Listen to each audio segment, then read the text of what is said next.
ഇന്ന് നമ്മൾ ഉണ്ടാക്കാൻ പോകുന്നത് വെണ്ടയ്ക്കയും ഉണക്ക മീനും വെച്ചിട്ടുള്ള ഒരു കറിയാണ്. ഇത് എടുത്ത അച്ഛൻ്റെ അമ്മ ഉണ്ടാക്കുന്ന കറിയാണ്. നമ്മളിത് അധികം ഉണ്ടാക്കാറുണ്ട്. അപ്പോൾ ഇത് നമുക്കൊന്ന് ട്രൈ ചെയ്ത് നോക്കാം. അപ്പം ഇതിന് വേണ്ട സാധനങ്ങൾ: കുറച്ച് വെണ്ടക്ക, പിന്നെ 2 ഉണക്കയില. അത് ഉണക്കില്ലെങ്കിൽ നമുക്ക് മത്തി വേണമെങ്കിൽ വെച്ചിട്ടും ചെയ്യാൻ പറ്റും. മത്തി വന്നെങ്കിൽ കുറച്ച് മാംസമുള്ള ഏത് ഫിഷ് വെച്ചിട്ടും ചെയ്യാൻ പറ്റും. പിന്നെ ഒരു തക്കാളി, കുറച്ച് വലിയൊരു തക്കാളി ഞാൻ എടുത്തിന്. പിന്നെ കുറച്ച് കുഞ്ഞുള്ളി, 2 പച്ചമുളക്, ഒരു ചെറിയ കഷ്ണം ഇഞ്ചി. ഇത്രയും സാധനങ്ങളാണ് വേണ്ടത്.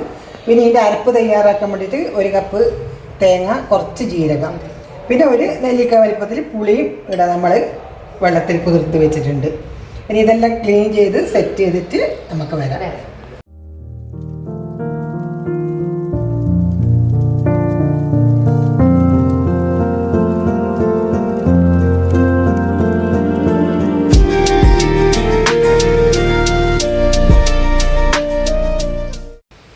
നമ്മൾ എല്ലാ പച്ചക്കറികൾ ഇപ്പൊ വെണ്ടക്ക, തക്കാളി, ഉള്ളി, പച്ചമുളക്, ഇഞ്ചി ഇതെല്ലാം നമ്മൾ പൊടിച്ചു വെച്ചു. അതുപോലെ തേങ്ങ അരച്ചു വെച്ചിട്ടുണ്ട്. മീൻ ക്ലീൻ ആക്കി വെച്ചു. പുളിവെള്ളമുണ്ട്, പിന്നെ മുളക് പൊടി, മഞ്ഞൾപ്പൊടി. ഈ പൊടികളെല്ലാം ഇതിന് ആവശ്യം. ഇനി നമുക്ക് വേവിക്കാൻ വെക്കാം. എല്ലാം ഉള്ളിൽ തന്നെ നമുക്ക് വേവിക്കാൻ വെക്കാം. ഇതിലേക്ക് വെള്ളം വേണം. ഇതിൽ മുളക് പൊടി, മഞ്ഞപ്പൊടി,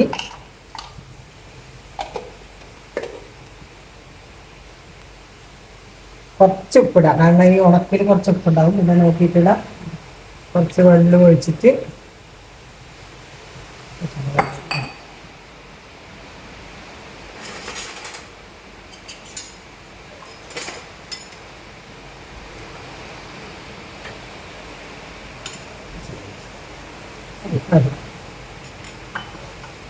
ഇനി നമുക്കൊരു 10 മിനിറ്റ് അടച്ച് വേവിക്കാം.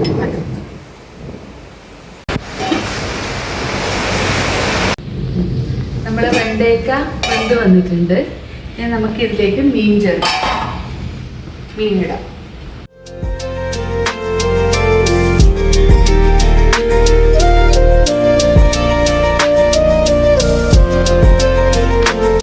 ഇത് നമുക്കൊരു 5 മിനിറ്റ് ഇതും കൂടി ഇട്ടിട്ടൊന്ന് അടച്ച് വെക്കാം.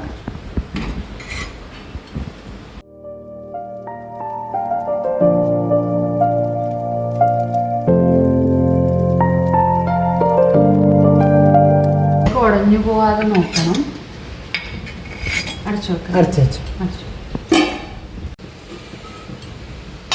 ഈ സമയത്ത് തന്നെ നമുക്ക് ഈ പിഴിഞ്ഞ് അരിച്ച് വെച്ച് ഈ പുളിവെള്ളം കൂടി ഇതിലേക്ക് ചേർക്കാം. എല്ലാം കൂടെ ഒന്ന് തിളച്ച് വേവട്ടെ. നമുക്ക് കുറച്ച് സമയം ഇത് അടച്ചു വെക്കാം. 5 മിനിറ്റ് കഴിഞ്ഞു. ഇനിയിപ്പോൾ ഇത് വെന്തിട്ട് വെന്തു. നമുക്ക് ഇതിലേക്ക് ഇനി അരപ്പ് ചേർക്കാം.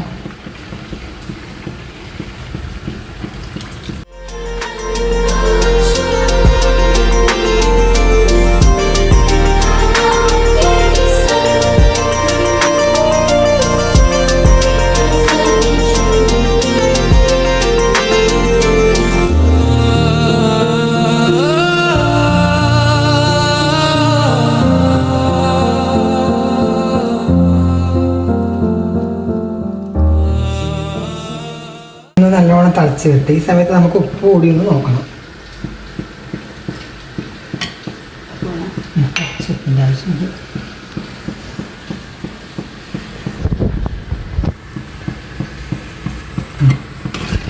നമുക്കിതൊന്നും കൂടി അടച്ച് വെച്ച് തിളപ്പിച്ചെടുക്കാം. അരപ്പ് വേവുന്നവരെ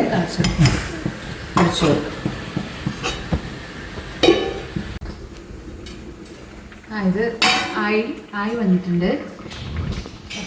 നമ്മളത് കറി റെഡിയായി. ഇനി ഒന്ന് ചുറ്റിച്ച് ഇതിലേക്ക് നമുക്കൊരു കുറച്ച് കറിവേപ്പില ഇടാം.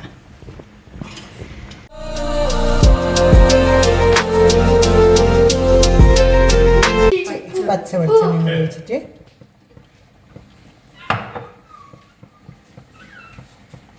വാങ്ങി വെക്കാം. നമ്മളെ വെണ്ടക്ക ഉണക്ക കറി റെഡിയായി. ഇനി നമുക്കിതൊരു സെർവിങ് ബോളിലേക്ക് മാറ്റാം.